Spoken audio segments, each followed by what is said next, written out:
Hello, everybody. I just make myself spotlighted so everyone can see me. Good. Good afternoon or good morning if it's morning where you are. So I'm going to do a class today. As Nick says, I'm probably only known for figurative folding.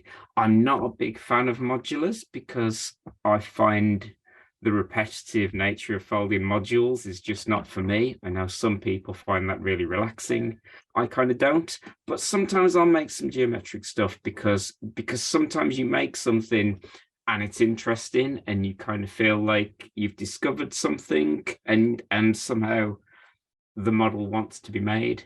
And this was kind of one of those experiments, but it also came out of kind of a frustration I had teaching origami, that often we teach a model and people come and they go away with a nice model like the flower that Lizzie just taught us, and there's a joy in that, but trying to get people to bring their own ideas can often be pretty difficult. And I've taught classes with skilled origamists, some of whom are creators, and found that classes where people were kind of meant to design their own thing, but they ended up just making what I'd made. And I found that a little bit frustrating because the creativity for me is the real joy of origami. I do think, like the quote that Lizzie posted earlier, I do think that just following the instructions and making the model is a creative act, but somehow there's a different activity and it engages maybe different bits of our brains and different kinds of fun if we can create. So what we're going to do today is learn a unit, and it's a pretty simple unit, just makes a little right angle like this, but it's quite easy to build different things out of it.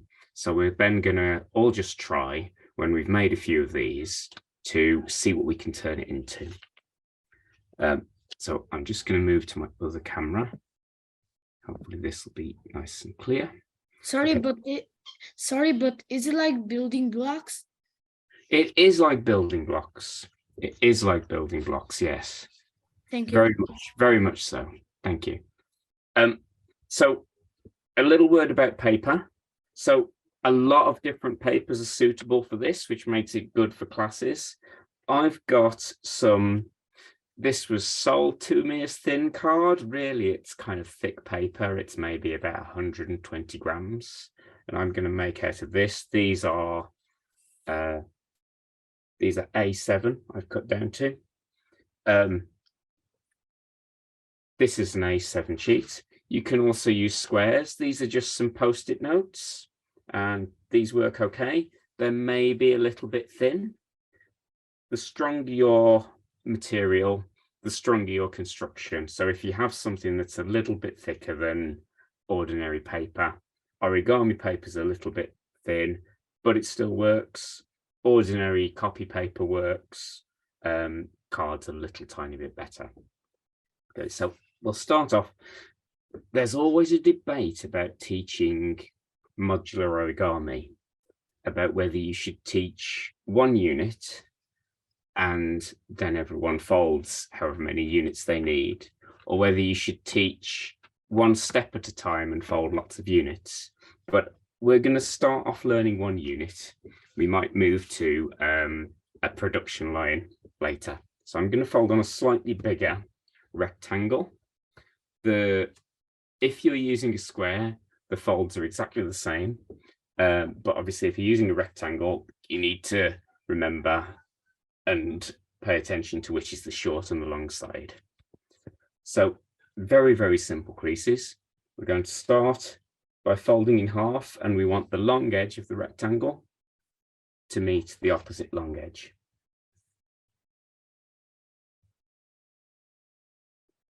And give these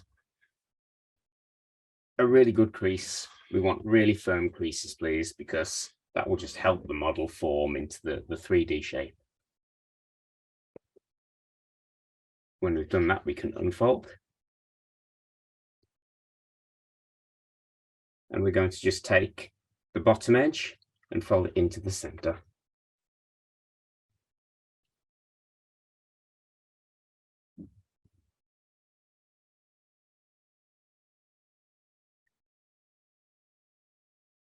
Rotate your paper 180 degrees and fold the other bottom edge into the center.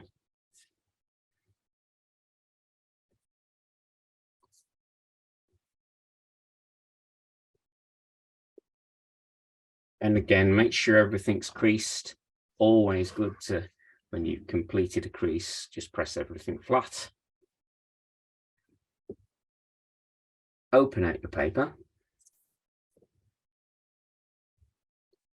And now we want to fold in half the other way. So take the short edge, lay it on the opposite side.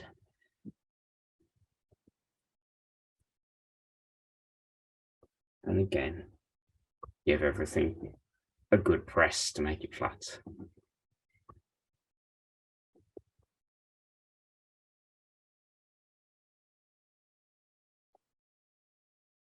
Okay, hopefully I'm going at an okay speed for everybody. This folding isn't too challenging. Fold in half again, bring the top edge down using the existing crease, like so.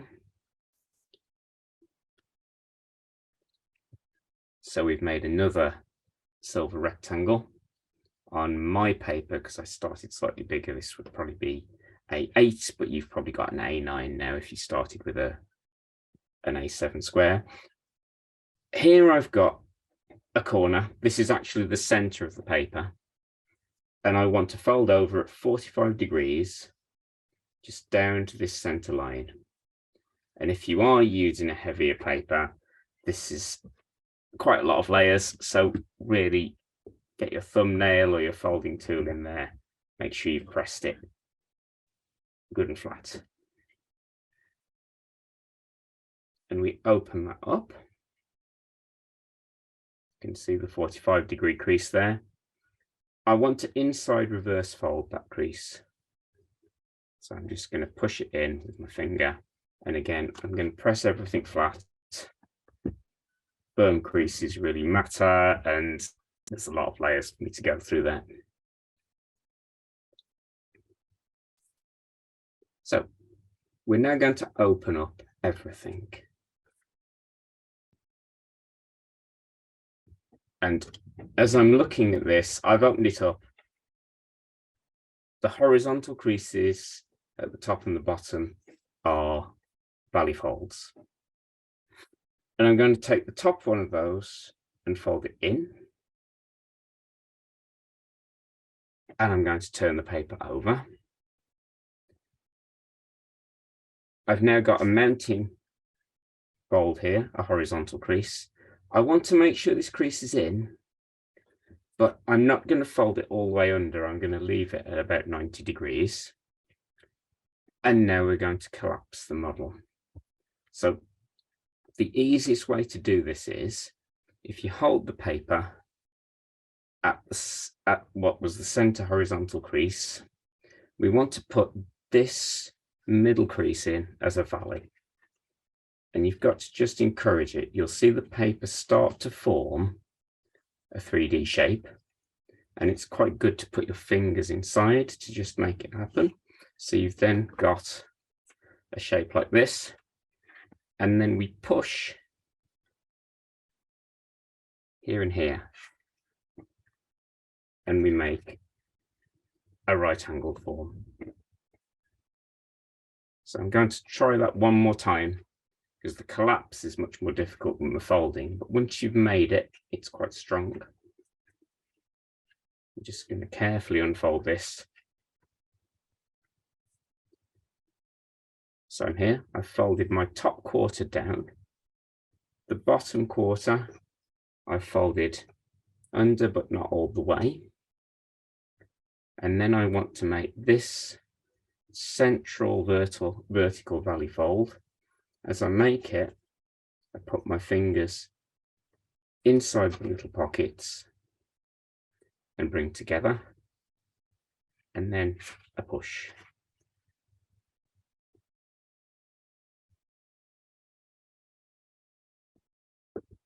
Has everyone got a right angle?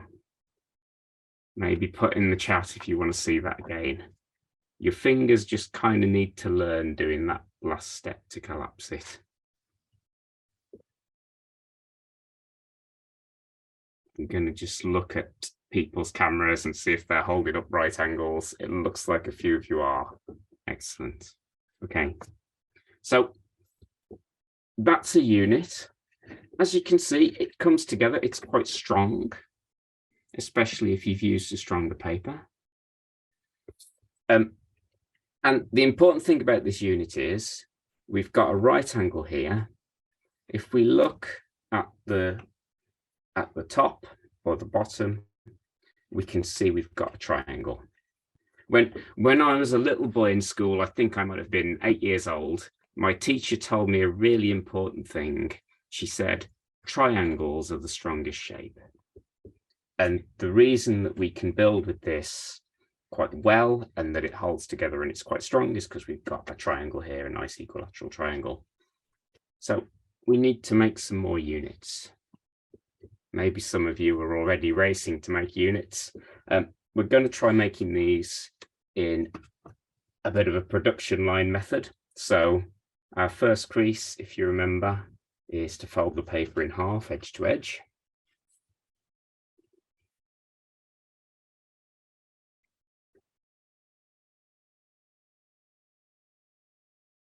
When you're going fast, it's easy to forget to press the paper and make a good strong crease. So do make a good strong crease. I'm going to make a few more.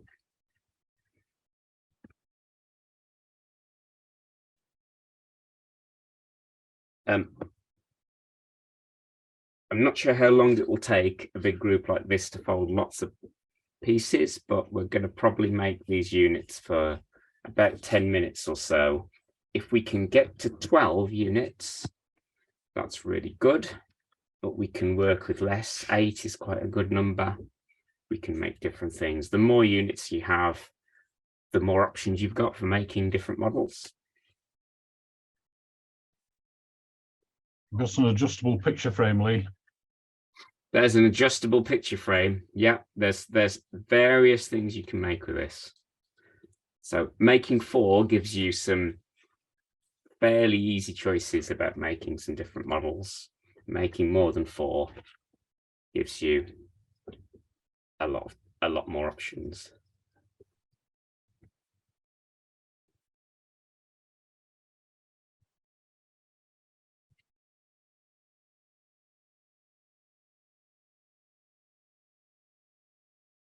Okay, so just to help people who maybe want to remember the model, the next step when I've made folding in half is to make the people call this a cupboard fold. On a square, it's called a cupboard fold. I want to fold in the top and the bottom. I'll lay out some stages for you here.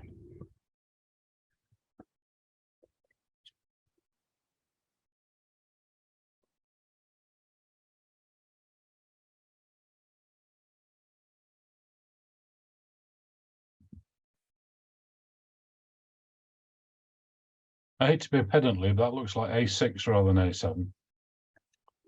I've stepped.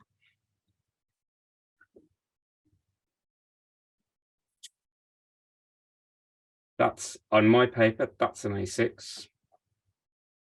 That looks like an A5 to me.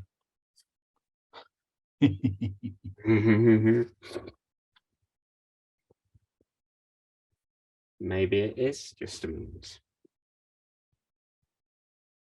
This is A5, so that must be A6. Must be a perspective thing. Must be zoomed in on my camera.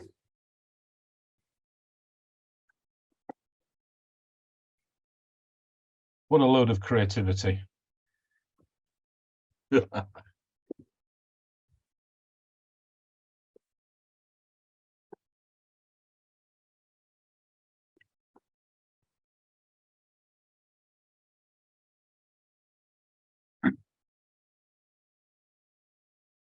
So what inspired this, Lee?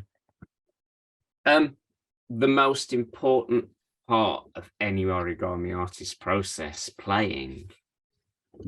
Doodling. Doodling. And the fact that these come together, I'm sure I'm not the first person to discover this. I've tried to find this module or something quite like it, and when people are having a little play and maybe making their own things, I'll look at the history. If anyone knows what they've, if anyone's found this before or knows of, has previously discovered this model, I'd be really interested to know. I look to Mr. Salas there as our esteemed history expert, but it's there are similar things out there. We'll look at some similar models in a little. Hans Werner would be my go-to. Yeah. There's a Thoki Yenn model that's similar but not the same, and I'm yet to find one that is a triangle in terms of the shape of the the girder here. So when I've put those in, I'm going to fold in half along the other edge, and then I'm going to fold them all half the other way.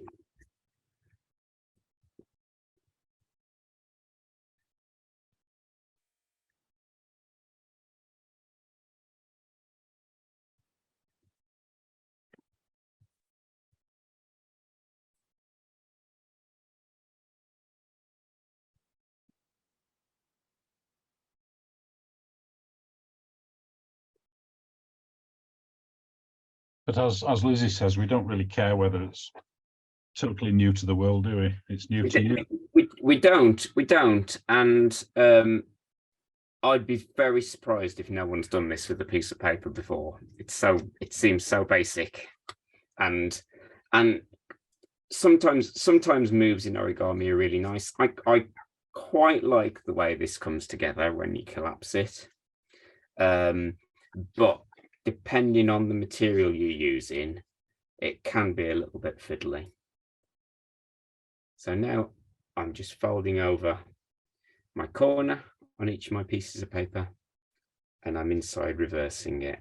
And I'm not forgetting to give them a good press, because that slightly tricky collapse move is going to be just a lot better if I've got nice firm creases to work with.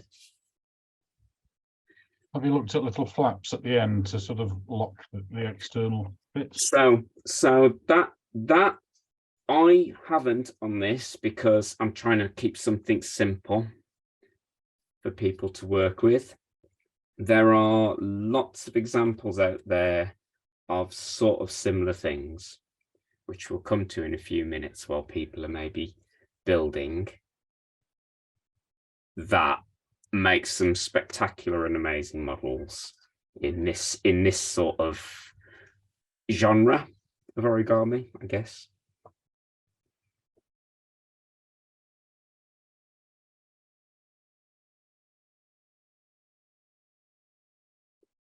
So I've not tested this on a class of absolute beginners. I have tested it on my children who don't really do origami very much, and they were able to successfully fold it with a little bit of encouragement, and a little bit, but as always, no model really survives contact with the students, does it? And so one of the things that, because I make 3D models a lot, one of the things that I'm really conscious of when I'm trying to teach something that either is 3D or turns from flat into 3D is that my hands have already learned a lot of things, and I don't really know what my hands have learned. So I have to be very conscious of how I give instructions, to try and give instructions that that people can follow and that become easy enough for them to achieve things like a collapse. It's very much like the, you know, when people first learn to collapse, say, a preliminary base, if you hold the paper in a certain way, it becomes easy. If you hold it in a different way, it becomes much more difficult. So I'm going to try my collapse again.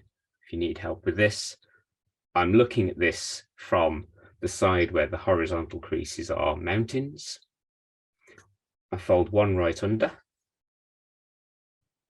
The other one, I'm going to fold down a little bit. If I fold it all the way under, these two get trapped when you try to collapse. So I want a bit of a gap here. And then I want to make the valley fold along this central vertical crease.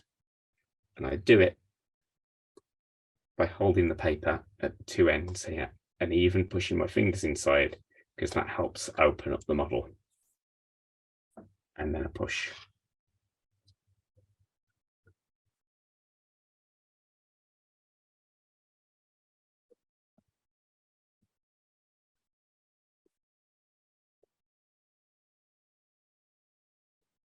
And once your muscle memory will start to develop, and once you've made a few of them, your fingers have kind of learnt it, and you start to just do it by feel as well as by sight.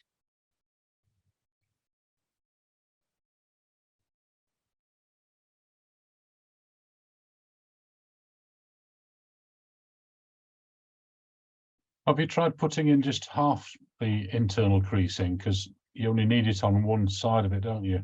You do only need it on one side, but I wanted a very easy way to do it, because lining up here, actually, yeah. I can line up on a square. I've not got very much at the edge to play with.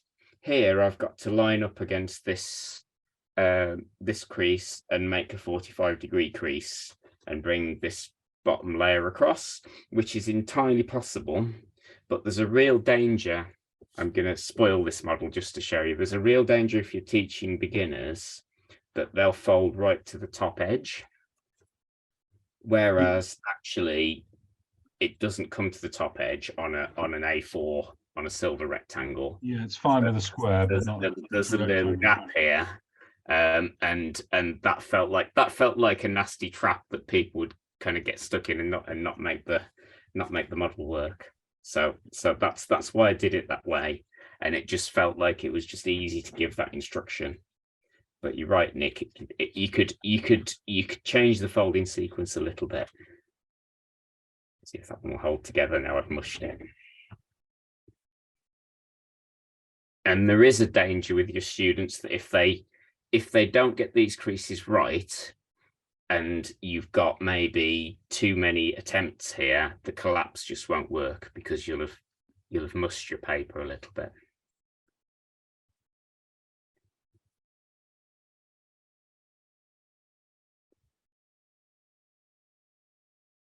Okay, so I've now got, let me see. I've now got 7, so I'm going to fold an 8th one. Hopefully other people are moving a little bit faster than me because I've been talking, but don't worry if you're not. There's still possibilities to make interesting models.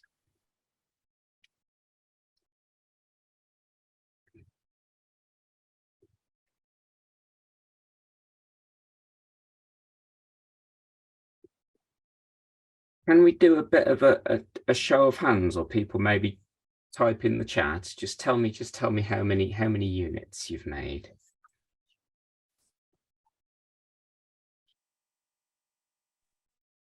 I'm on my 7th. Okay, that's good. We'll have a few more minutes then, because it's good maybe to get to 8. If you can get to 12, that opens even more possibilities.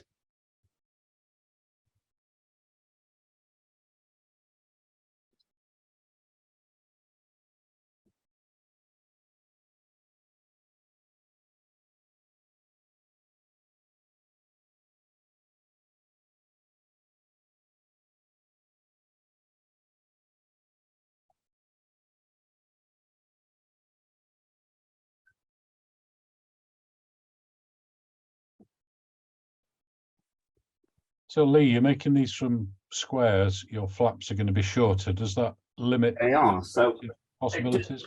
it changes what you can make a little bit. 1 second. So if we look at, just need to move some of my units out of the way. While people are making, I'll just talk about this. So if we look at the crease patterns, okay, so just for Mr. Robinson, this is an A7 piece of paper, and this is a post-it note, which is very close to 7.5 centimeters square. That's a 7.5 centimeter square origami paper. You can see that they're almost the same. So I use these because, as you probably know, they're pretty close in terms of the dimension of the short edge of the rectangle is pretty much the same as the square. So you can see the different result that you get. And you can see, those of you who can interpret crease patterns can see what's happening here. Basically, I've got a longer arm on the rectangle than I've got on the square. As you might expect, that opens up other possibilities. So one of the things that you can encourage people to do is experiment with the unit. So does it work with other rectangles? Yes, it does. So here we've got an A series rectangle. This is A8. But as you can see, instead of starting with the longer edge, I've started with the shorter edge. And what I get is a very stubby little right angle. But usefully, and this is why A series paper is particularly good, if you remember, this one comes from A7, this one comes from A8, but they have the same proportions at the end. So you can make different proportions with the A series rectangles quite easily by chopping in half and folding it short edge to short edge or long edge to long edge. And this one is effectively made out of 2 A8s. So I got a, what would it be? It would be an A6 and cut it in half lengthways. And that gives me a very, very long set of arms, which might be useful for making a quite different model. So there's lots of potential here with effectively making the same crease, but on a different piece of paper, and the magic of the silver rectangle, because as we know, the width of one is the length of the other and the proportions stay the same. Let us build lots of different possibilities, but always with the same folding technique.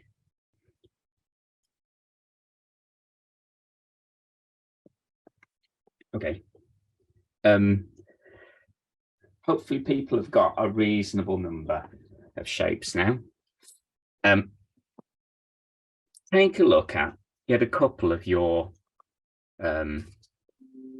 units, and you'll see, if you look down inside, I'm not sure how clear it is on this one, I'm going to get a big one to show you. If you look down inside, if you look down one of the pipes, you can see the top edge of this triangle. So you can see that triangle inside. Hopefully that's visible on the camera. I think there's enough light there. And if you look down the other way, you'll see that you can see right down to the bottom. So if I get a pen, I can push my pen in right down to the bottom there, and it's hitting this piece, this layer. If I look this way on, my pen doesn't go in so far because this triangle here is stopping it. So when we come to fit units together, this gives us two possibilities, at least two possibilities, because if we take the ones that are open, so I can't see the triangle there, and we push two of them together, so just encourage one to go inside the other. You might need to squeeze the paper a bit, but paper's great because it's flexible. As I push them together, they will go right in like this, and they make a very strong link where they overlap. If I take two other units and push them together where the triangles are visible, I get a different proportion.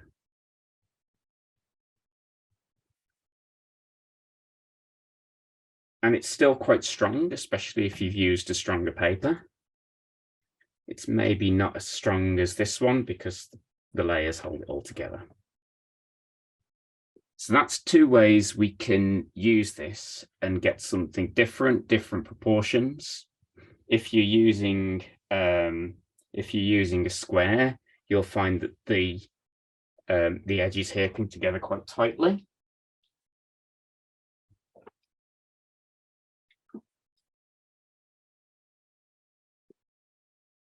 Get the right piece. So with a square, we get a very narrow gap here, but we can change the size of the gap. As Nick said, I've got a variable picture frame because I can extend or shorten this. I can kind of telescope it. So that's pretty much all you need to know to build. So what I'd encourage you to do is, if we just take 5 minutes, have a little play, see how you can fit things together. Maybe you want to make something quite abstract. Maybe you want to make something figurative. And while you're doing that, I'll talk a little bit about the history of what I've discovered and the sort of things that are possible. If you want to make something abstract, fun thing to do is to try and make it so that you've got no open ends. So you're trying to make something that forms a single shape with no open sections, but you don't have to do that. That's a bit of a suggestion for a puzzle.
I don't know if anybody can hear me, but a lot of people Oh, I'm sorry, I couldn't see that. I don't think I hear. accidentally went on mute. Yeah, so from the that you shared the screen, Yeah, there was no sound. very sorry, and I couldn't see the chat. Thank you.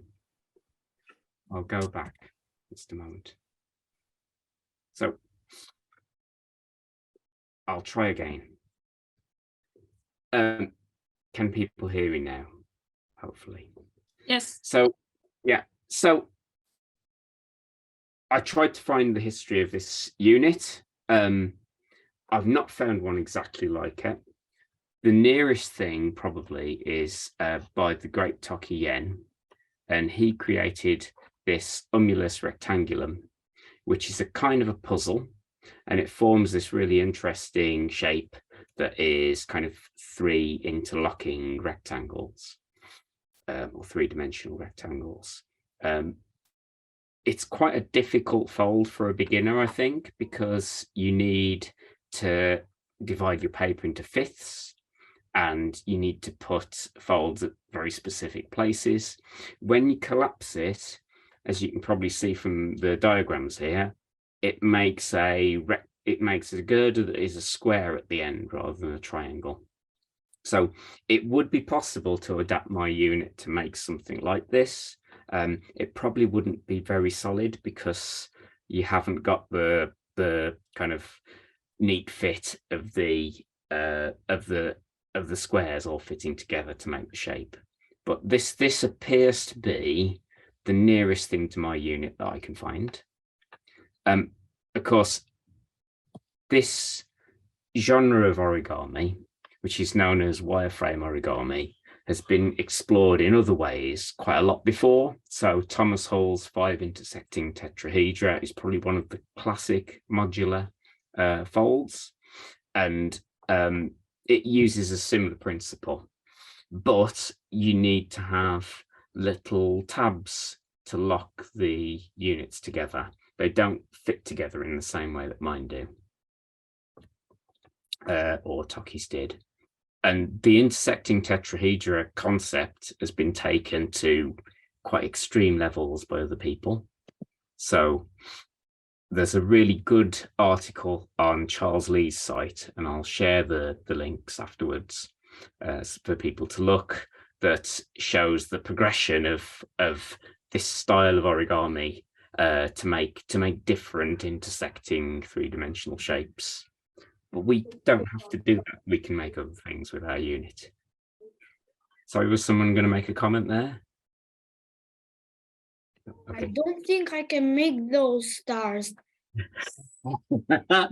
Not with this. You couldn't make them with this unit because, as you can see, these are based on things like tetrahedra, and they've got a different angle. You can see they've got a 60-degree angle where the vertices meet, and of course we've got a 90-degree angle here. And you could do things with my unit to adapt it. One of the things you can do is you can stretch this out so that you have a different, wider angle, so you could take it to a different point. You could have maybe 120 degrees or something like that. But this article is really interesting because it shows how people have just taken this idea further and further into lots of different complex areas. And I found another folder, J.H. Chen, who has taken again a similar unit and made things that are almost like wireframes that have been filled in to make these really excellent and really interesting polyhedra. So there's lots of potential out there for people who want to get really complicated, but hopefully today we're going to keep things a bit more simple. Has anyone managed to make anything yet? Are you still playing?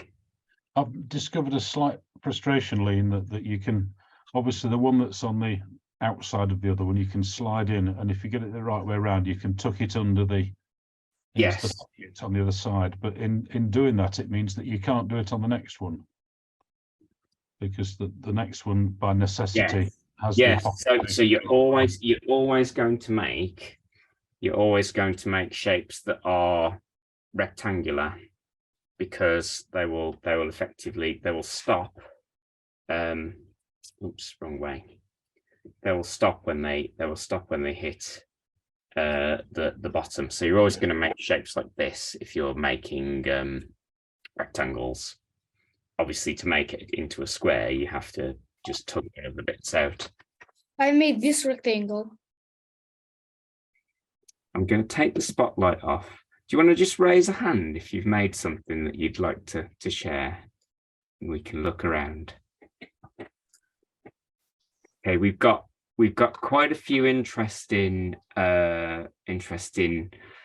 picture frame type things. Cliff, I'm going to just put you onto for everyone to see, if that's okay. So mine is a random arrangement. I really like the random arrangements, and one of the interesting things about this shape is that, yeah, once you start to connect, not at the same angle, but you rotate it and you get a different angle, then you start to get these different forms. So yeah, I really like that. It's also interesting the kind of effect that using different colors has. I think there's something about whether you go for a monochromatic version or a polychrome like yourself and Paula have. I've got one similar to yours that I made, which I'll share. If I just make, so I wanted to make something that that wasn't quite random. Yeah, so this is kind of like it's kind of like a Mobius loop in that it is continuous. I don't know if it works as a Mobius loop, but I kind of just attached units and attached them until I'd got something that kind of looped around itself. So there's lots of interesting shapes here. I think this is really interesting to explore, because often in modular origami we're going for a very regular polyhedra type shape, and this unit kind of gives us the opportunity for a bit of craziness. And because paper's a little bit flexible, this probably isn't geometrically perfect. I don't know, Cliff, if yours was moving around a bit while you were making it, but it sort of works and you can sort of join it back together. I'm going to have a look. Anyone else want to raise a hand and show us something? Coral's got an interesting form there as well. Yes, I was just start randomly in something, and I thought, oh, it looks like a kind of typical, how do you say, Nessie or so. And then I got the problem, of course, to make a head, and then I start going over the frame and you can be doing something to put it double the unit at the end to make the head.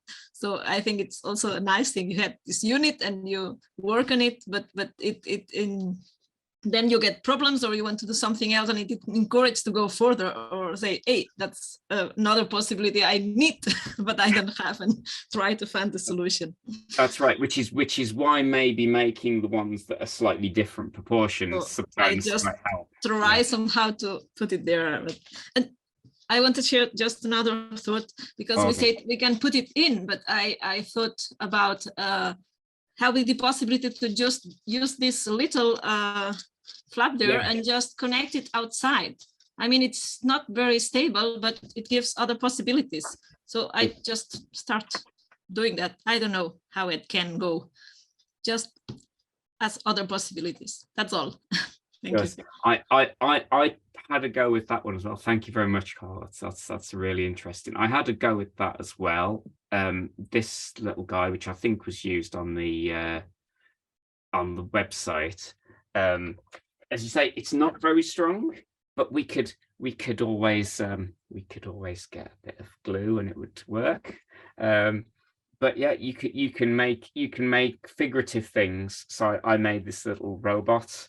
I think that he stands up. He stood up yesterday. Well, he's a little bit wobbly. Maybe a bit of glue would help him. But there's some fun to have there with kind of drawing with them, I think, as well. I'm gonna have a look and see if anyone else has got anything exciting to show us. Do raise a hand if you'd like to share your creation.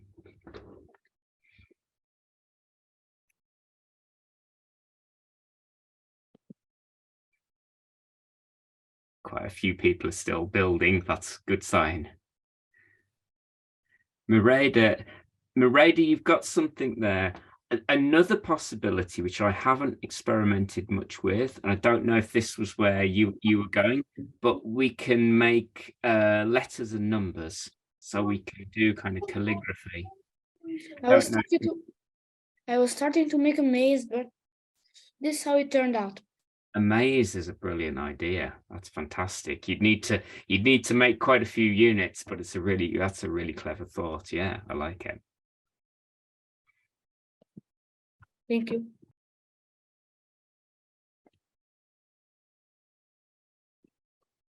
I'm going to show you. Something to keep my bottle of water looking nice.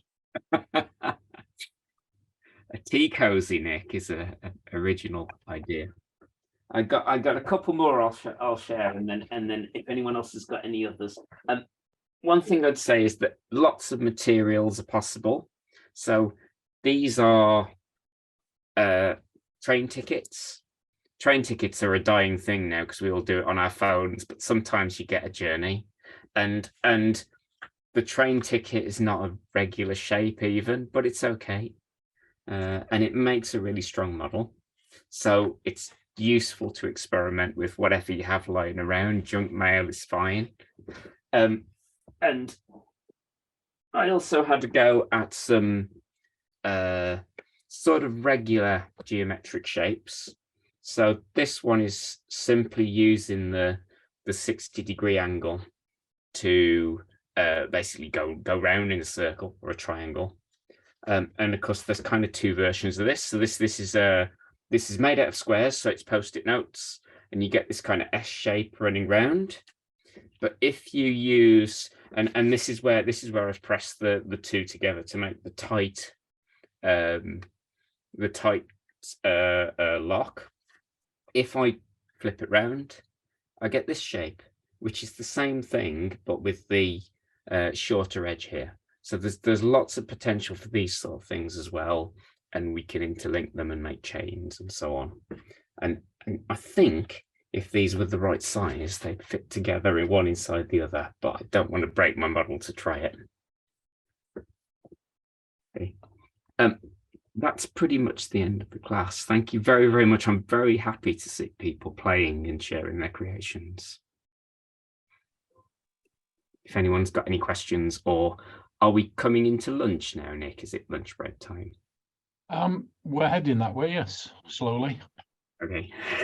I have a slight remark.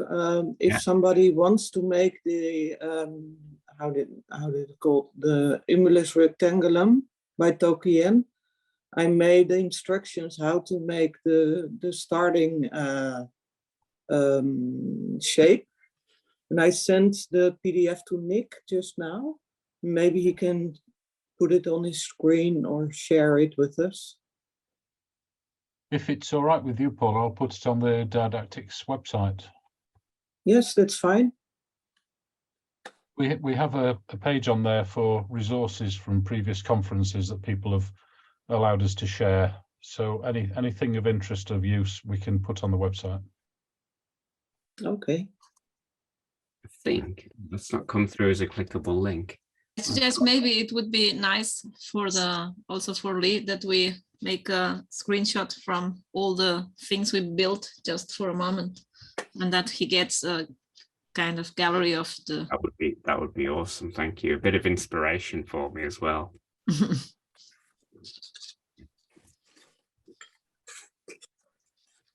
Oops. See if I can screenshot that. So I think some people are still working on. Okay, some people are things. still working. That's You cool. can.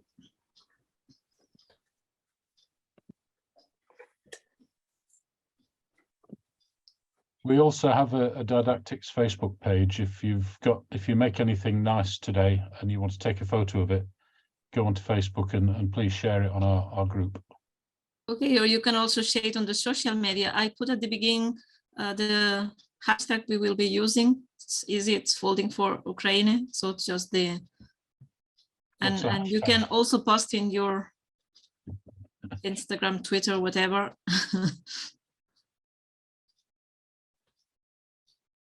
Some of us are too old for hashtags. So it was the photo done, or I mean, we can I've taken the photo. freeze Yes, there thank you very much. for a while, but Never too old for No. hashtags. I'll post in the chat the links to the different pages that I just had in the slides there, in case people want to see more of this style of origami. As I say, I was hoping that I'd find someone who'd made something with this exact unit, but you guys are trailblazers on that. I think Coral's one looked like a dragon, Chinese dragon, maybe. I think there's definite dragon possibilities. I sort of made a giraffe as well, but I haven't got that with me. Because Loch Ness Monster, perhaps. Loch Ness Monster, yeah, but the long necks definitely possible.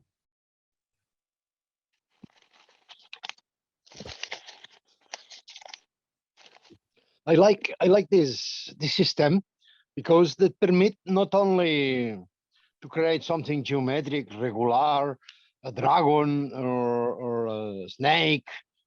It permits to make something that you don't know what is that, and when it's Exactly finished, right. Yeah. When it's finished, you start to think, what's that? Huh? Exactly. That's another kind of creativity, or you are not preoccupied for the creativity. You obtain one object, and I obtain here galactic freedoms pipe. Huh? The smoke come from here, for example. Huh? Just don't put anything, don't set it on fire, whatever you do, Chuan. Yeah. It'll be bad for you. We need that in Ukraine. Yeah, that's a galactic one, new design. But don't worry for the creation. The creation come from self. Exactly. It comes from just sticking them together and see what they'll do. So you don't need to start off with a plan, and actually it's quite hard to start off with a plan because the angles will trip you up. Exactly, but we need Lee Armstrong that tell us the technique. That's the only one question. That's all you need. Thank you very much, Lee. Thank you very much, everyone.